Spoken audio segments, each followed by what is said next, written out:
तो आज हमारा जो टॉपिक है प्रेजेंटेशन का, we are going to talk about how to choose the right supplement. तो बेसिकली हम आज अभी तक जितने सेशंस कवर अप किए हैं related to all the supplements knowledge, उसके बेनिफिट्स के बारे में, या फिर कहाँ पर कौन से सप्लीमेंट को एज अ हेल्थ एम्बेसडर आप लोगों को जाकर एडवाइस कर सकते हो। तो आई थिंक कहीं ना कहीं हम उसमें लैक कर रहे हैं, बिकॉज बाय दिस टाइम इतना सेशन होने के बाद भी कुछ लोगों को डाउट होता है कि कहीं पे अगर कुछ ऐसी सिचुएशन आ गई है कि जहां पर आप हमारे तक नहीं पहुंच सकते and you are in a position जहां पर आपको एडवाइस करना है सप्लीमेंट, तो ये बहुत ही मतलब इजी वे में मैं आज आपको हेल्प करने वाली हूँ कि जस्ट इन केस आप लोगों को अगर ऐसे सिचुएशन में हम तक नहीं आप कांटेक्ट कर पाए, तो आप एटलीस्ट थोड़ा बहुत भी डिसीजन खुद से ले सकते हो when it comes to choosing the right supplement for the people. So starting with के अंडरस्टैंड करना है एक एक चीज के एक्चुअल में सप्लीमेंट्स का हम लोगों तक क्यों इंफॉर्मेशन पहुंचा रहे हैं, या फिर सप्लीमेंट्स को क्यों जनरली पॉपुलेशन में कंज्यूम किया जाता है। तो बहुत इंटरेस्टिंग फैक्ट है। सो स्टार्टिंग विथ कि हमारे एक ग्रीक फिजिशियन थे जिनका नाम हाइपोक्रेट्स है। उनको फादर ऑफ मेडिसिन भी बोला जाता था। सो बीइंग अ फिजिशियन, उनका एक कोट बहुत ही ज्यादा फेमस है हेल्थ एंड वेलनेस में, जिसे बोला जाता है, let thy food B Dai medicine and the medicine B Dai food. Means जो आप खाना खाते हो वो दवाई की तरह आप खाओ, एंड जो दवा होती है वो आपका खाना होना चाहिए। बेसिकली आपका जो ओवरऑल ट्रीटमेंट है वो होना चाहिए खाने के माध्यम से। सो खाना जब आप कंज्यूम करते हो तो वो इतना न्यूट्रिशन रिच होना चाहिए कि इसके पीछे का आइडिया जो होता है वो प्रिवेंशन होता है, ना कि क्योर। सो बेसिकली बोला जाता है कि कभी भी आप कोई प्रॉब्लम से डील कर रहे हो हेल्थ वाइज, तो उस चीज को आइडेंटिफाई करना पहले से ही बहुत सारी प्रॉब्लम्स को सॉल्व कर देता है। So when it comes to the wellness part, के जब आप सप्लीमेंट्स को कंज्यूम करते हो तो उस चीज में प्रिवेंशन सबसे पहली चीज होती है कि ऑन गोइंग अगर कुछ हेल्थ कंडीशंस हो सकती है या फिर क्रॉनिक इलनेस आपको हो सकती है जिसको लॉन्ग टर्म डिजीज भी बोला जा सकता है, तो सप्लीमेंट्स के थ्रू, न्यूट्रिशन के थ्रू उस चीज को हम प्रिवेंट कर सकते हैं। सो this is the basic idea behind this famous quote. Now talking about कि इसका बेनिफिट क्या होता है। तो बेसिकली जब आप लोग सप्लीमेंट्स प्रोवाइड करते हैं लोगों को, उसके कई ज्यादा बेनिफिट्स होते हैं, लेकिन ओवरऑल जो हर सप्लीमेंट प्रोवाइड करता है, तो बेसिकली एक डिजीज जिसका होने का चांस होता है, चाहे वो अक्यूट इलनेस हो या फिर क्रॉनिक डिजीज हो। तो अक्यूट डिजीज वो होती है जो for the short period of time हो जाती है, जैसे चिकन पॉक्स बोल सकते हैं, या फिर निमोनिया हो गया, फॉर द टाइम बिंग उसको अक्यूट बोला जाता है। उसके बाद अगर क्रॉनिक इलनेस है, मींस क्रॉनिक डिजीज हो गई जिसका ड्यूरेशन जो है वो लाइफ टाइम भी हो सकता है या काफी समय तक वो चीज रह सकती है, जैसे हाइपरटेंशन है या फिर डायबिटीज है, कोलेस्ट्रॉल के इश्यूज है, तो ये सारी चीजें क्रॉनिक इलनेस में आती है। सो ये दोनों टाइप्स ऑफ डिजीज का रिस्क जो होता है सप्लीमेंट्स के थ्रू उस चीज को हम कम कर सकते हैं। Compensate for perceive nutritional deficiencies, definitely अगर सप्लीमेंट्स हम कंज्यूम करेंगे तो उससे जो हमारी बॉडी में न्यूट्रिशन डेफिशिएंसीज है, जो खाने के थ्रू, डाइट के थ्रू हम कवर अप नहीं कर पाते, कहीं ना कहीं वो लैक हो जाता है, तो वो एडिशनल सप्लीमेंट्स के थ्रू प्रोवाइड हो जाता है। प्रोवाइड्स एनर्जी, जो एक्स्ट्रा एनर्जी हमें चाहिए बूस्ट अप करने के लिए, वो सप्लीमेंट्स के थ्रू हमें मिल सकती है। देन अगर फिजिशियन कुछ रिकमेंडेशन करते हैं तो उसमें बहुत ज्यादा हेल्पफुल होता है सप्लीमेंट्स का यूज। देन ओवरऑल ये आपका जनरल हेल्थ को प्रमोट करता है। So these are certain potential benefits जो वन और दी अदर सप्लीमेंट्स आपको प्रोवाइड करता ही करता है। Because as a health ambassador जब आप लोगों को अप्रोच करते हो एंड इन जनरल जब आप सप्लीमेंट्स के बारे में लोगों को इंफॉर्मेशन देते हो, सो ये सारी ऐसी चीजें होती है जो हर सप्लीमेंट कहीं ना कहीं प्रोवाइड करता है। सो इन जनरल आप लोगों को ये सारे पॉइंट्स में कवर अप कर सकते हैं कि क्या क्या बेनिफिट्स एक सप्लीमेंट प्रोवाइड करता है। अगर आप लोगों को एक एक जो सप्लीमेंट होता है उसका पोटेंशियल बेनिफिट याद रखने के लिए प्रॉब्लम होता है, तो इस चीज से आप लोग स्टार्ट कर सकते हैं। नाउ टॉकिंग अबाउट डिफरेंस, तो पहली बात, हमारे जो सप्लीमेंट्स होते हैं वो न्यूट्रास्यूटिकल में आते हैं। There are two types of basically the treatment, एक तरीके से बोल सकते हैं, जो फार्मास्यूटिकल आता है और एक न्यूट्रास्यूटिकल आता है। फार्मास्यूटिकल में बेसिकली सारी दवाइयां आती है जो यूज किया जाता है किसी भी डिजीज की ट्रीटमेंट में। वेर एज जब हम न्यूट्रास्यूटिकल के बारे में बात करते हैं तो इसमें हम सारे सप्लीमेंट्स यूज करते हैं जो बेसिकली किसी भी डिजीज को प्रिवेंट करने के लिए यूज किया जाता है। So pharmaceutical has got to do with the treatment and nutraceutical has got to do with the prevention. तो ये दोनों मेन डिफरेंस आपको याद रखना है, because a lot of time मैं लोगों से भी मिलती हूँ, when I come across certain people जिनको मैं सप्लीमेंट्स अगर एडवाइस करती हूँ एंड ऑन गोइंग उनका कुछ डॉक्टर के साथ ट्रीटमेंट चल रहा है, फॉर एग्जाम्पल डायबिटीज, डायबिटीज का कुछ एलोपैथिक ट्रीटमेंट चालू है and along with that a person comes to me for supplement, तो I don't have to interfere in the pharmaceutical part. Instead जो न्यूट्रास्यूटिकल पार्ट है, उनका डाइट है, उनको सप्लीमेंट्स प्रोवाइड करना है, उनका लाइफस्टाइल मैनेजमेंट है, तो ये सारी चीजें न्यूट्रास्यूटिकल में आती हैं। So that is not going to interfere with each other. तो इस चीज का डिफरेंस आपको समझना बहुत ज्यादा इंपॉर्टेंट है। Now moving on to the next part कि इस चीज का बेसिकली कॉन्सेप्ट क्या होता है। तो कॉन्सेप्ट ऑफ न्यूट्रास्यूटिकल को बहुत इजी वे में हम लोग समझेंगे। तो जैसे न्यूट्रिशन हमारी हेल्थ के लिए रिक्वायर्ड होता है, उसी तरीके से फार्मास्यूटिकल जो होता है किसी भी बीमारी या फिर इंजुरी, जख्म हो जाता है, उस चीज की रेमेडी, उस चीज के लिए काम करता है। और ये दोनों चीज जब मिलती है तो बेसिकली एक तरीके का प्रिवेंटिव मेडिकल अप्रोच हो जाता है। तो अगर मान लीजिए जैसे डायबिटीज का ही एग्जाम्पल दिया, तो डायबिटीज में सबसे मेन जो चीज होती है, when I talk about lifestyle management, तो उसमें डाइट होता है। डाइट में आप लोगों को बहुत ज्यादा ध्यान देना होता है when a person has diabetes. But अगर उस पर्सन का जो करंट सिचुएशन है वो प्री डायबिटीज जोन में है, so it becomes easier for me कि मैं चाहूंगी एज अ हेल्थ कोच कि उनका जो प्री डायबिटीज जोन है वो भी रिवर्स हो जाए। मैं नहीं चाहूंगी कि that the person ends up being a diabetic. तो मैं उस चीज में क्या ध्यान रखूंगी कि अगर उनको न्यूट्रिशन पॉइंट ऑफ व्यू कुछ चीजें इंक्लूड करना है and for the time being उनके शुगर लेवल्स थोड़े हाई होते हैं कुछ स्पेसिफिक फूड खाने से, तो वो उनके डॉक्टर अगर उसमें कुछ ट्रीटमेंट में उन्हें अलाउ करते हैं, तो ये दोनों चीज के साथ ही साथ अगर उनका लाइफस्टाइल मैनेजमेंट भी होता है तो ये दोनों चीज मिलाकर एक न्यूट्रास्यूटिकल प्रिवेंटिव मेडिकल अप्रोच बोला जाएगा। जिस कॉन्सेप्ट के थ्रू हम लोग इस चीज पे काम कर रहे हैं कि अगर हमारा गोल जो होता है प्रिवेंट करना होता है, ना कि उस चीज का इलाज करना। बिकॉज इलाज हम कब करते हैं, जब एक चीज की इलनेस हो जाती है। But when I talk about nutraceutical, ये मोस्टली जो है प्रिवेंशन बेस्ड होता है कि चीज होने से पहले ही उस चीज को हम क्योर करें, हम उस चीज को प्रिवेंट करें। सो that is the main concept about nutraceutical.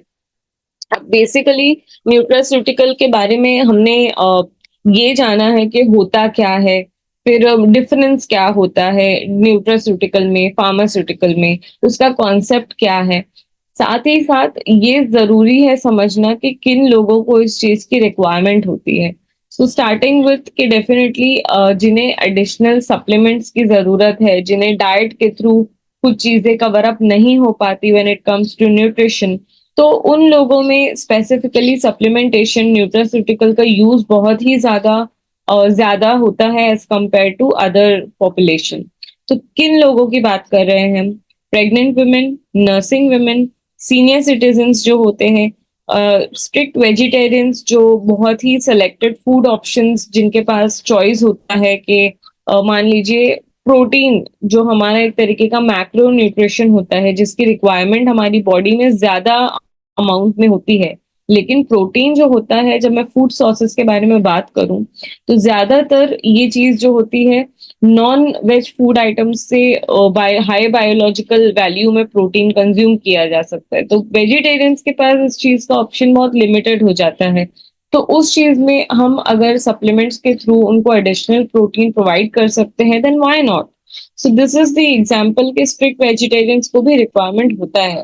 Then people with food allergies या इंटॉलरेंसेस किसी को होता है तो उस चीज में भी दे सकते हैं। या फिर अगर कुछ डिजीज स्पेसिफिक लोग हैं जिन्हें कैंसर है या डायबिटीज है, हार्ट का बीमारी है और बोन रिलेटेड इश्यूज है, तो ये सारे कंडीशंस में सप्लीमेंट्स आर रिक्वायर्ड।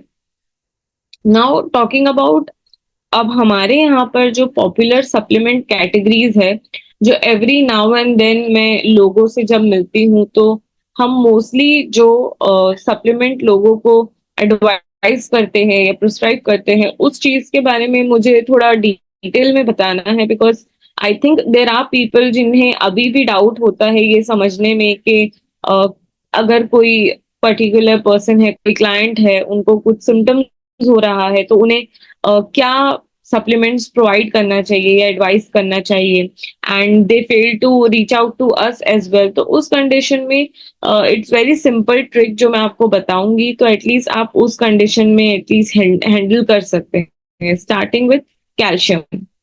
तो जो मैं बहुत सारे लास्ट प्रेजेंटेशंस में भी जब मैं आप लोगों को कोई भी सप्लीमेंट का जब नाम होता है तो नाम में ही, टाइटल के ही थ्रू मैं बहुत सारी चीजें समझा सकती हूँ। तो उस चीज से आप लोग याद रखिए कि जब कैल्शियम प्लस के बारे में हम बात करते हैं तो इसके नीचे जो दिया हुआ है, it is incorporated with vitamin D2 and magnesium. तो ये दोनों चीज मिलाकर कैल्शियम प्लस को इनकॉर्पोरेट किया गया है। एंड ये बॉटल पे आप अगर देखेंगे तो यहाँ पर मेंशन किया गया है स्ट्रॉन्ग एंड हेल्दी बोन। तो ये लाइन जब मैं रीड आउट करती हूँ, सो बहुत ही सिंपल वे में आपके दिमाग में आएगा कि ये बोन रिलेटेड इश्यूज के लिए होगा। सो डेफिनेटली अगर कुछ प्रॉब्लम है, किसी क्लाइंट को कुछ सिम्टोमेटिकली इश्यूज है, एक्स एंड पेन्स है, तो उस टाइम पे आप कैल्शियम और विटामिन डी डेफिशिएंसी के सिचुएशन में भी कैल्शियम प्लस उनको एडवाइस कर सकते हैं। So a lot of thing comes from the name as well as the title यहाँ पे तो दिया गया है। Then for your better understanding यहाँ पे कुछ इमेजेस भी है जिसमें आप लोग ये चीज समझ सकते हो। सो कैल्शियम जो हमारा मिनरल होता है, ये बेसिकली हमारी बॉडी में माइक्रो न्यूट्रिएंट के तौर पर रिक्वायर्ड होता है। तो इसका जो रिक्वायरमेंट है हमारी बॉडी को वो कम क्वांटिटी में है, बट एट टाइम्स खाने से हम ये चीज कवर अप नहीं कर पाते। इसलिए एडिशनल कैल्शियम जब हम लेते हैं, it will definitely going to help for the growth development, for the bone development, teeth के लिए, जॉइंट के लिए, इन चीजों के लिए हेल्पफुल होता है, मसल फ्लेक्सिबिलिटी के लिए। तो ये सारी चीजें कैल्शियम से रिलेटेड हो जाती है, जिसमें vitamin D2 and magnesium incorporated है। तो प्लीज इस चीज को आप लोग ध्यान में रखिए। Moving on to curcumin active. Curcumin active ये बहुत ही ज्यादा सिंपल वे में मैं आपको बताती हूँ। सो पहली बात, कर्क्यूमिन एक्टिव के नीचे यहाँ पर लिखा हुआ है एंटी इंफ्लेमेटरी। इसका मतलब होता है किसी भी प्रकार का इन्फ्लेमेशन बॉडी में होता है, इन्फ्लेमेशन का मतलब होता है अंदरूनी तौर पर अगर कुछ जलन होती है, तो उसको as an anti inflammatory agent हमारा कर्क्यूमिन एक्टिव काम करता है। अब कर्क्यूमिन एक्टिव को भी बहुत सिंप्लीफाइड वे में मैं बताती हूँ। कर्क्यूमिन जो होता है हमारा एक कंपाउंड है, जो हल्दी का मेन कंपाउंड जिसे बोला जाता है। So this is incorporated with curcumin. तो जब मैं इसके बारे में अगर बात करती हूँ तो आपके दिमाग में हल्दी के बारे में आना चाहिए। तो हल्दी एक ऐसी चीज है जो हमारे एशियन हाउस होल्ड में काफी टाइम पहले से ही बहुत सारे इसके बेनिफिट्स हम यूज में लाते हैं। तो बहुत पुराने टाइम से स्किन के लिए बोलो या फिर एंटी इंफ्लेमेटरी एजेंट में जॉइंट पेन आ गया, या फिर पीरियड्स के पहले जो सिम्टम्स होते हैं, वो सारी चीजें, क्रैम्प्स वगैरह, उस चीज में बहुत ही ज्यादा हेल्पफुल होता है। अलोंग विद दैट इसमें एंटी कैंसरस प्रॉपर्टीज होती है, so definitely it is going to prevent you from getting cancer. These are certain benefits जो आपको कर्क्यूमिन एक्टिव से मिलता है। But in the broader picture जब आप ये रीड करते हो, बॉटल पे ही इस चीज का एंटी इंफ्लेमेटरी इंफॉर्मेशन दिया हुआ है। So this will contribute to understand कि आपको कहाँ पर ये चीज का यूज करना है या फिर प्रिस्क्राइब करना है। Now moving on to the next one, astaxanthin. Astaxanthin के नीचे लिखा हुआ है पावरफुल एंटीऑक्सीडेंट। तो एंटीऑक्सीडेंट होता क्या है? एंटीऑक्सीडेंट वो बेसिकली वो कंपाउंड होता है जो ऑक्सीडेटिव स्ट्रेस पे जाकर काम करता है। किसी भी टाइप का सेल डैमेज होता है तो वहां पे एक सिचुएशन डिस्टर्बेंसेस की वजह से क्रिएट होती है जिसको बोलते हैं ऑक्सीडेटिव स्ट्रेस। ऑक्सीडेटिव स्ट्रेस जब बॉडी में होता है उससे रिलेटेड प्रॉब्लम्स होती है कि आपकी इम्यूनिटी वीक हो जाती है, आंखों के विजन में प्रॉब्लम होता है, या फिर स्किन रिलेटेड इश्यूज हो जाते हैं। सो ये सारी चीजें जो है वो काफी ज्यादा इफेक्ट करती हैं।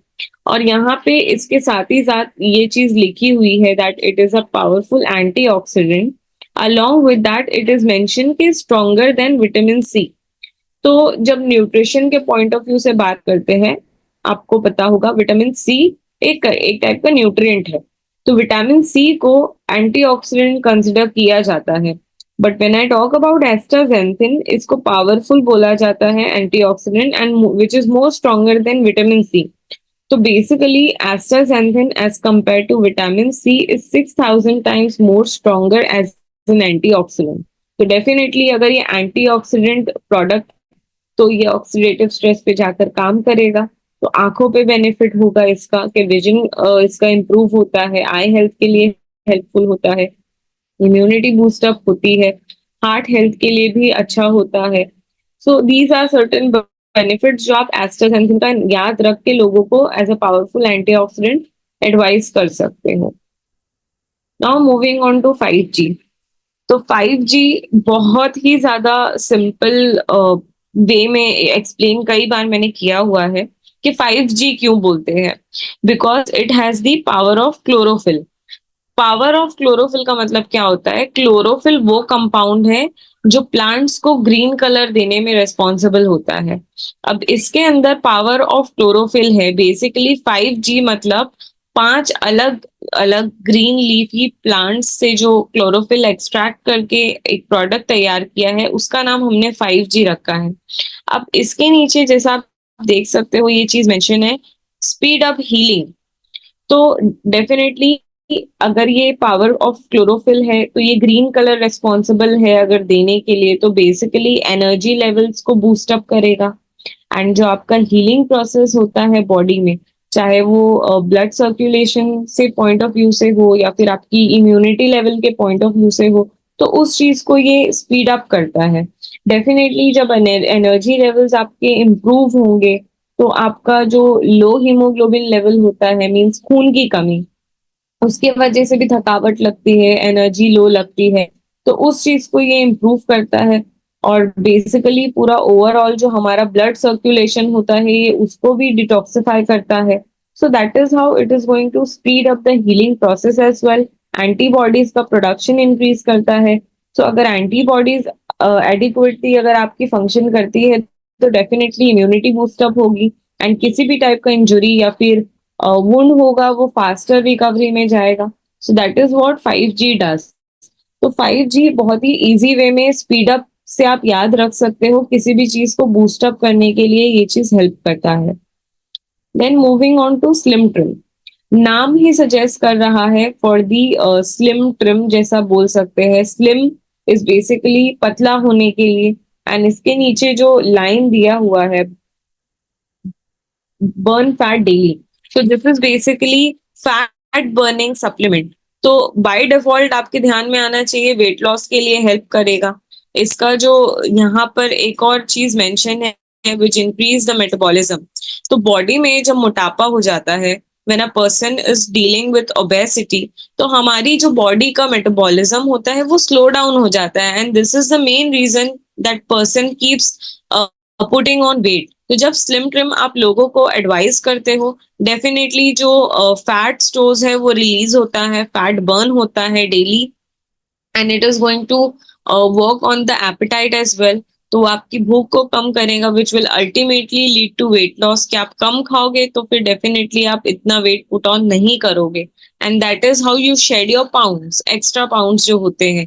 Along with that slim trim अगर बर्न बर्न करता है आपके फैट को, तो डेफिनेटली जिम परफॉर्मेंस इंप्रूव होगा, जो स्टेमिना है, फिटनेस लेवल भी इंप्रूव होगा। सो ओवरऑल मेटाबॉलिज्म पे काम करता है, विच प्रमोट्स वेट लॉस। तो उस कंडीशन में आप स्लिम ट्रिम बाय डिफॉल्ट दे सकते हो लोगों को। Now talking about Diabeti, Diabeti is basically a natural gluco balancer. Gluco का मतलब क्या होता है? ग्लूकोज। तो natural glucose balancer means naturally जो शुगर लेवल को बैलेंस करता है, that is what Diabeti does. Diabeti में बेसिकली बहुत सारे ट्रेडिशनल इंडियन हर्ब्स प्रेजेंट है। By default Diabeti is going to help the diabetic patients only, and along with that अगर किसी को प्री डायबिटीज है या इंसुलिन रेजिस्टेंस है, बहुत ही ज्यादा strong family history of diabetes है, हर 3 महीने पे शुगर लेवल्स चेक करते हैं and it is come closer to the border line और you can say diabetes zone, तो वहां पर आप आंख बंद करके डायबिटी प्रोवाइड कर सकते हैं। अलोंग विद दैट जितने भी हमारे सप्लीमेंट्स हैं, आप लोगों को मैं रिपीटेडली ये चीज बताती हूँ, everything has to be consume 30 minutes after food except for Diabeti. Diabeti को 30 मिनट्स बिफोर फूड कंज्यूम किया जाता है। क्यों? बिकॉज डायबिटीज में क्या होता है, a lot of time food plays one of the most important roles आपके शुगर लेवल्स को दिखाने में।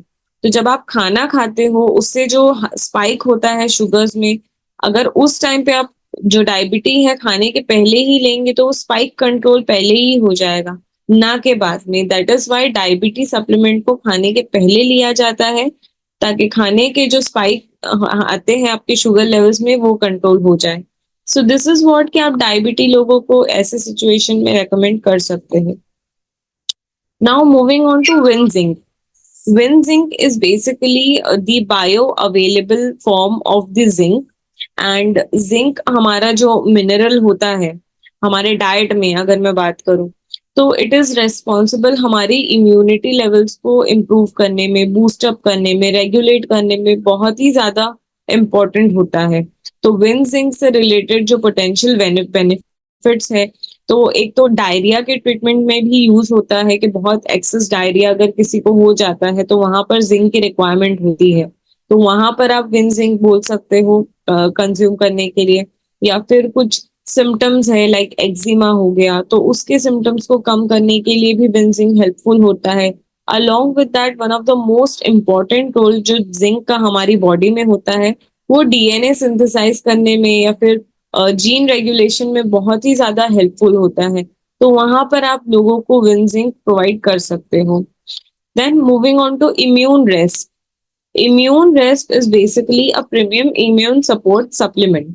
तो हमारी इम्यूनिटी लेवल से रिलेटेड जो भी बेनिफिट्स होता है, वो इम्यून रेस्ट प्रोवाइड करता है, and it is incorporated with natural beta glucan. ये एक टाइप का कंपाउंड है जो हमारी इम्यूनिटी लेवल को बूस्ट अप करता है। तो जब इम्यूनिटी बूस्ट अप होगी, डेफिनेटली एंटीबॉडीज का प्रोडक्शन इंक्रीज होगा। फिर हमारा जो चांसेस होता है viral cold and cough catch करने का, वो कम हो जाता है, बिकॉज इम्यूनिटी स्ट्रोंगर हो गई है। मान लीजिए किसी को इंजुरी है या फिर रेडिएशन बर्न्स वगैरह है, तो वो फास्टर रिकवरी में भी डेफिनेटली इम्यून सिस्टम अच्छा होगा, तो वो भी फास्टर रिकवरी में हेल्प करेगा। Along with that immune rest आप लोगों को ऐसे सिचुएशन में भी दे सकते हो जिन्हें एलर्जिक सिम्टम्स होते हैं, लाइक सीजनल एलर्जी है, डस्ट एलर्जी है, पॉलन एलर्जी है, या फिर एस्मा के अटैक्स आते हैं। ये सारे सिम्टम्स को कम करता है। Along with that auto immune disorders है, तो उस चीज पे भी जाकर ये बहुत ही ज्यादा हेल्पफुल होगा। So please my dear health ambassadors, इस चीज को ध्यान में रखो कि जब आप लोगों को सप्लीमेंट्स का नाम ही रीड आउट करते हो, that name, the title that we have decided for each supplement says a lot about the recommendation के कहाँ पर आप लोगों को क्या चीज प्रोवाइड कर सकते हो। So immune rest is all to do with the immune support. Now moving on to blue skin. Blue skin दो वर्ड से कंबाइन करके बनाए गए, वो एक चीज आती है ध्यान में, beauty, and the other one is skin. तो blue skin is basically a collagen booster. अब कोलेजन बूस्टर होता क्या है? कोलेजन एक टाइप का प्रोटीन है जो हमारी स्किन इलास्टिसिटी में बहुत ही ज्यादा हेल्पफुल होता है। जब हमारा कोलेजन लेवल जो होता है सही से फंक्शन नहीं करता है, उसका प्रोडक्शन जो है कम हो जाता है, तो उससे रिलेटेड स्किन इश्यूज हम फेस करने लगते हैं। आइदर ऑक्सीडेटिव स्ट्रेस होता है, एक्ने होगा, या फिर प्रीमेच्योर एजिंग होगा, wrinkles, fine lines, basically skin से रिलेटेड इश्यूज, या फिर हेयर ग्रोथ, नेल ग्रोथ में भी ज्यादा इफेक्ट होता है, बिकॉज कोलेजन ओवरऑल हमारी स्किन, हेयर और नेल पे ही काम करता है। तो वहां पर इस सिचुएशन में आप उनको, लोगों को स्किन जो है रेकमेंड कर सकते हो। अलोंग विद दैट कुछ लोग होते हैं जिन्हें सोराइसिस का प्रॉब्लम है। ये एक तरीके का ऑटो इम्यून डिसीज है, डिसऑर्डर है जो स्किन में होता है, तो वहां पर भी आप ब्लू स्किन दे सकते हो। मान लीजिए किसी को हाइपर पिगमेंटेशन का प्रॉब्लम है, तो हमारा जो कॉम्बो पैक हमने स्टडी किया है उसमें one of the key supplements is the blue skin. तो ऐसे थोड़ा आप लोग अगर स्मार्टली सोचेंगे तो you all can make the right choices while choosing supplements के कहाँ पे कौन सी चीज देना है। एंड दैट इज वाई जो नेम है, जो टाइटल है, उसके साथ में it is going to help you a lot अगर आप उस चीज पे ध्यान देंगे। अलॉन्ग विद दैट इसमें जो लिखा हुआ है इंग्रेडिएंट्स के बारे में, that it is incorporated with glutathione and biotin. तो ग्लूटाथायोन बेसिकली हमारे लीवर प्रोड्यूस करता है, एंड उसके वजह से हमारे स्किन टेक्सचर में बहुत ही ज्यादा रोल प्ले होता है। तो जब इसका प्रोडक्शन कम हो जाता है, कहीं ना कहीं स्किन हेल्थ पे इफेक्ट होता ही है। Then talking about biotin, biotin basically vitamin B7 को बोला जाता है, जो हेयर ग्रोथ के लिए बहुत ही ज्यादा हेल्पफुल होता है। तो ये दोनों चीज को कंबाइन करके फॉर्मुलेट किया गया है blue skin, which is basically a collagen booster. So I hope कि अभी आपको समझ में आ गया होगा कि ब्लू स्किन आप कहाँ पर लोगों को दे सकते हैं। Now talking about my gut, my gut is basically my gut नाम ही सजेस्ट कर रहा है, गट हेल्थ पे जाकर काम करता है। Gut health means digestive system. तो this has got a lot to do with irregular bowel movements, या फिर डायरिया है, कॉन्स्टिपेशन है, हाइपर एसिडिटी है, बेसिकली गट रिलेटेड इश्यूज है, इनडाइजेशन है। तो उस चीज में my gut is very much helpful. Along with that अगर कोई स्पेसिफिक प्रॉब्लम है, जैसे IBS है, IBD, इरिटेबल बावल डिजीज या सिंड्रोम जिसे बोला जाता है, तो ये गट का कुछ बीमारी अगर किसी को ऑलरेडी हो गया है, जिसकी वजह से a person is deficient to certain nutrients, because digestive system अगर प्रॉपर फंक्शन नहीं करेगा, तो जब आप खाना खाते हो उसका डाइजेशन कैसे होगा? डाइजेशन इसलिए होता है ताकि सारे न्यूट्रिएंट्स हमारी बॉडी में एब्जॉर्ब हो सके, एंड अलग अलग न्यूट्रिएंट्स अलग अलग रोल प्ले करते हैं, तो उसका हम बॉडी में यूज कर सकें।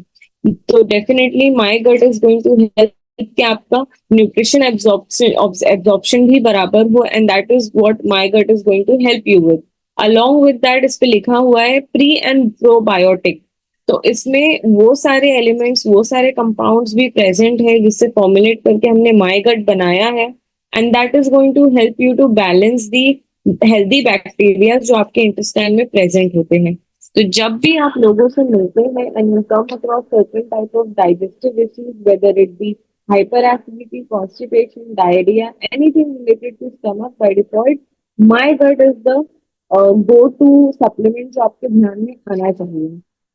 ओके, ये सारी बातें हो गई। अभी बहुत सारे कॉमन सप्लीमेंट्स के बारे में आप लोग अगर सोच रहे होंगे कि और भी सप्लीमेंट्स हैं, मैंने वो क्यों नहीं कवर किया, तो ये 10 सप्लीमेंट्स मुझे लगा कि बहुत ही ज्यादा जनरली लोग इस चीज के पीछे होते हैं, एंड मोस्टली प्रॉब्लम्स जो होते हैं उस चीज से ही रिलेटेड होते हैं। तो आपको उसमें क्या बोलना है वो उस चीज को समझाना मेरा काम था।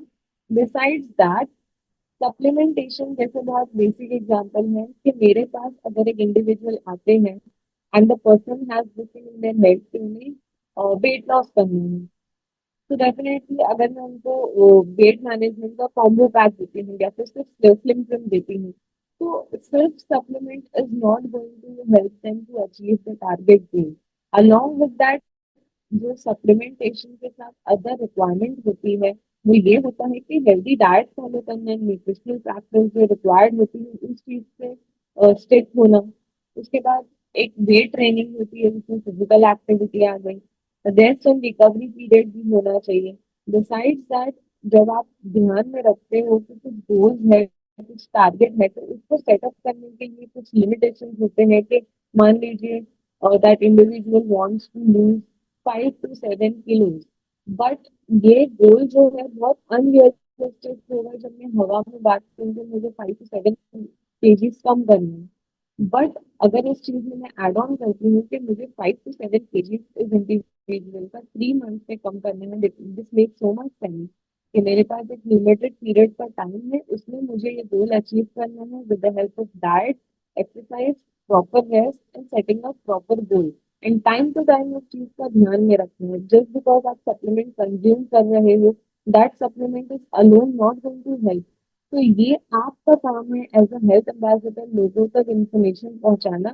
बिकॉज बहुत से बार ऐसा भी होता है कि कुछ लोग जो होते हैं सिर्फ सप्लीमेंट पे ही डिपेंडेंट होते हैं, and when they don't get the desired result you also come across certain things कि सप्लीमेंट काम नहीं कर रहा है और वी वांट द रिफंड। तो ये सिचुएशन नहीं होनी चाहिए, बिकॉज सिर्फ सप्लीमेंटेशन के साथ बाकी सारे क्राइटेरियाज भी है जो मैटर करते हैं। So that is what you need to take as an alternative to supplementation. उसके बाद हम बात करेंगे कॉमनली आस्क्ड क्वेश्चंस जो बहुत ही फ्रीक्वेंट लोग पूछते हैं। तो पहला तो हो गया, how long should supplements be taken. तो जब आप लोगों को एज अ फ्रेशर कोई भी सप्लीमेंट स्टार्ट करते हो, एटलीस्ट 3 मंथ्स का ड्यूरेशन कोर्स पीरियड होना चाहिए एक कंटिन्यूअस सप्लीमेंट इनटेक को। Then what is the best way to take supplements. तो किस तरीके से कौन सा तरीका बेस्ट होता है सप्लीमेंट्स लेने का। So definitely, either you can take it with breakfast, lunch, or dinner. And just to keep in mind कि empty stomach नहीं लेना है, because it may or may not cause upsetting your stomach. So that is why खाने के बाद में ले सकते हैं, like breakfast, lunch, and dinner, except for the diabetes. Then talking about how to consume the supplements. Supplements कैसे consume किया जाए। नॉर्मल 1 ग्लास पानी के साथ आप ले सकते हो।